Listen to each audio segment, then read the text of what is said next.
If you received a 1099 for services that you rendered to another business and you don't know what you need to do with it on your tax return, you're going to want to listen up. A 1099 NEC or 1099 miscellaneous is issued when you are an independent contractor and you have performed services for a business. It is what you receive instead of a W-2 when you are self-employed or an independent contractor. If you are a business and you paid an individual or a non-incorporated business more than $600 during the year, you have to issue them a 1099 and report to the IRS that you paid them. I've been a CPA for nearly 20 years and I specialize in taxes for independent contractors and self-employed individuals. I do have limited availability for the 2023 tax filing season. You can head to the top of my page and book a call to discuss that.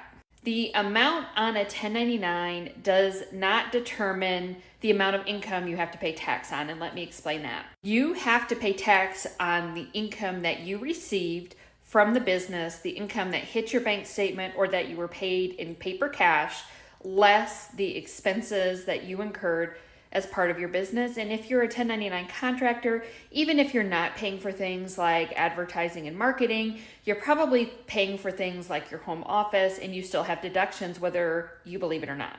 The amount of money that you receive determines your income from which you deduct your expenses, not the amount of 1099. So if you don't receive a 1099 or the 1099 that you receive is incorrect, as it relates to what you actually received, what you actually received is your income.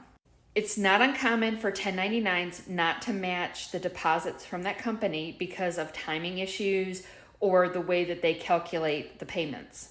So in this question, if the 1099 is less than the amount you received, that does not mean that you can leave that other money off your tax return. You still have to report it. I hope this helps. If you have any other questions, drop them in the comments.